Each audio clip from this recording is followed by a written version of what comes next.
para sa isang uri ng swingman at isang solidong scorer sa posisyon na small forward at shooting guard na may taas na 6 feet at bigat na 215 pounds at nag-average ng 23.5 points, 7.8 rebounds, 4.1 assists bawat laro. Ngayon ay pag-usapan natin si Andre Iguodala. Pero bago natin pag-usapan yan ay huwag kalimutang mag-subscribe at pindutin ang notification bell para ma-updated ka pa sa future upload natin. Anong pang hinihintay mo? Tara na! Si Andre Tyler Iguodala ay ipinanganak sa Springfield, Illinois. Siya ay anak ni Linda Shanklin. Ang kanyang ina ay isang Amerikana, habang ang kanyang ama ay taga Nigeria. Ang kanyang nakatatandang kapatid na lalaki na si Frank ay naglaro para sa Lakeland College sa Maton, Illinois at Dayton. Habang lumalaki si Iguodala ay nag-ugat siya para sa Chicago Bulls at iniidolo niya si Michael Jordan. Nag-aral si Andre Iguodala ng high school sa Lanphier High School sa Springfield, Illinois, na isang paaralan na gumawa ng iba pang kilalang mga atleta, nakabilang ang Baseball Hall of Famer na si Robin Roberts at basketball guard na si Kevin Gamble. Sa Lanphier siya ay may mahusay na academically at athletically. Nanalo siya ng All-Conference Academic Honors, ay nasa National Honor Roll na isang State Journal Student Athlete of the Week ng maraming beses at nakakuha ng 3 letters in track for the high jump. Bilang isang senior noong 2002, pinangunahan ni Andre Iguodala ang koponan ng basketball ng Lanphier sa isang runner-up finish sa Illinois High School Association Class AA State Tournament. Sa panahong iyon ay nag-average siya ng 23.5 points, 7.8 rebounds, 4.1 assists bawat laro.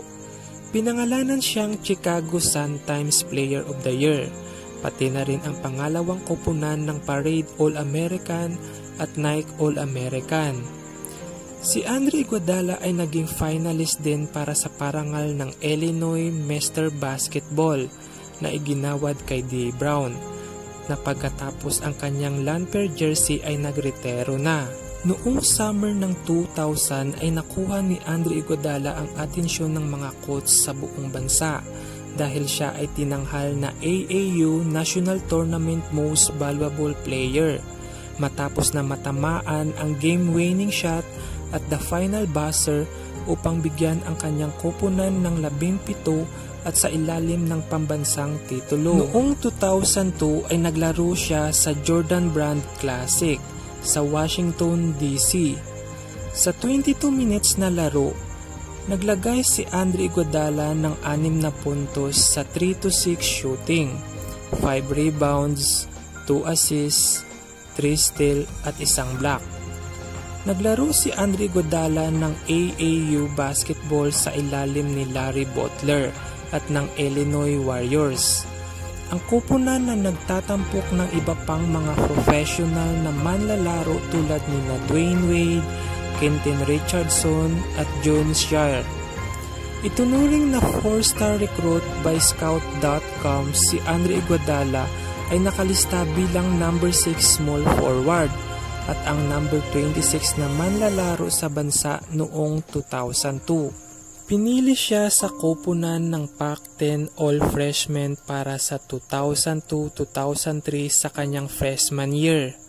Mabilis siyang nagtatag ng kanyang sarili bilang isa sa pinakamahusay na all-around players sa koponan na nagraranggo sa top 5 para sa kanyang koponan sa halos bawat pangunahing kategorya. Bilang pangalawang taon noong 2003-2004, si Iguodala ay tinanghal na team MVP matapos pangunahan ang kanyang koponan sa rebound, assist at steal. Ginawa rin niya ang All-Pac-10 first team at tinanghal na honorable mention All-America ng The Associated Press. Nakolekta niya ang 3 triple-double sa panahong iyon at sumali kay Jason Kidd, bilang nag-iisa lamang ng 2 manlalaro sa kasaysayan ng Pac-10 na nag-post ng 2 o higit pang triple-double sa isang season. Sa kanyang career sa Arizona, ang Wildcats ay nakarating sa paligsahan sa NCAA sa parehong mga panahon. Sa kanyang freshman year, ang Wildcats ay natalo sa Elite 8 ng Kansas. Sa kanyang ikalawang taon, ang Arizona ay natalo sa first round ng Seton Hall matapos mag-post ng kabuuang career na 594 points, 409 rebounds at 95 steals sa 62 games. Noong 2004 ay napili siya ng Philadelphia 76ers sa 90th overall pick in the NBA draft. Nang mapili si Iguodala, ang personalidad ng ESPN na si Dick Vitale ay nagkomento na isang pagkakamali para sa Sixers na kunin siya na sinahil siya lamang ang rookie at si 76er na nagtala ng triple-double sa panahong iyon. Ginawa niya ito laban sa defending champion na Detroit Pistons. Sa laro nakapuntos siya ng 10 points, 10 rebounds at 10 assists.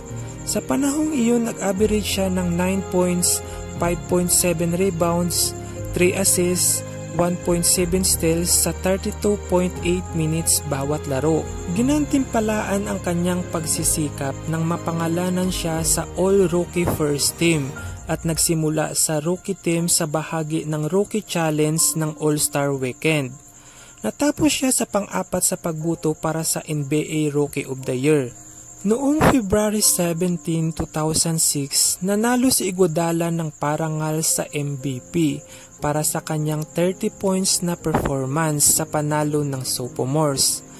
Pagkaraan ng isang araw, sumali siya sa slam dunk contest.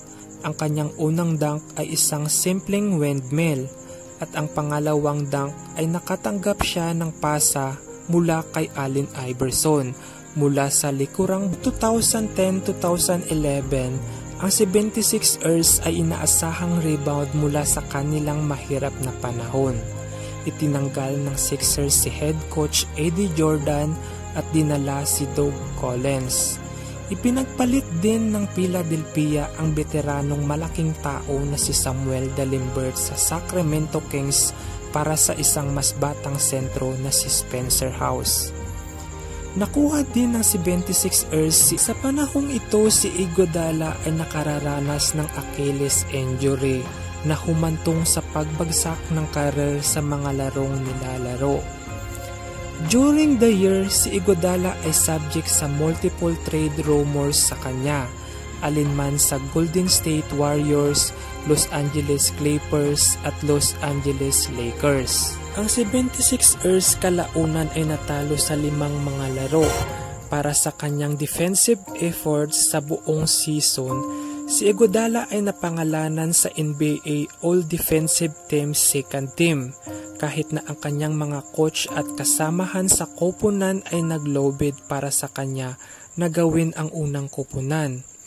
Ipinakita niya ang kanyang kagalingan sa maraming kaalaman sa panahon ng pag-post ng isang career high na triple-double. Si Iguodala ay pangalawa sa likod ni LeBron James for most triple-doubles sa panahon ng 2010-2011. Noong August 10, 2012, si Andre Iguodala ay hinarap sa Denver Nuggets sa isang series of trades na kinasasangkutan din ng Sixers, Los Angeles Lakers at Orlando Magic.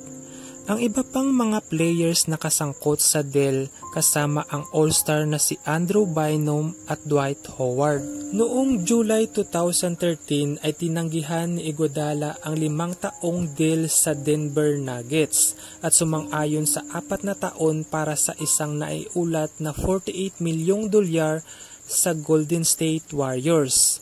Official siyang sumali sa Warriors sa isang 3-team side-in-trade deal kasama ang Denver Nuggets at ang Utah Jazz. Noong 2014-2015 season, ang coach na si Steve Kerr ay naghalal na ilipat si Iguodala mula sa starting rotation to the 6-man at 5.8 rebounds. Noong 2015-2016 season ay muling pumasok sa NBA Finals ang Golden State Warriors at nakaharap muli ang Cleveland Cavaliers para sa kampyonato. Ngunit natalo sa Cleveland Cavaliers sa 7 laro at ito ang kauna-unahang kampyonato ng Cavaliers sa kasaysayan ng kanilang prangkesa. Subscribes at pwede ka ring mag-comment o mag-suggest kung kaninong kwento ang gusto mong pag-usapan natin sa susunod na video. Hanggang dito na lang po. Salamat at paalam!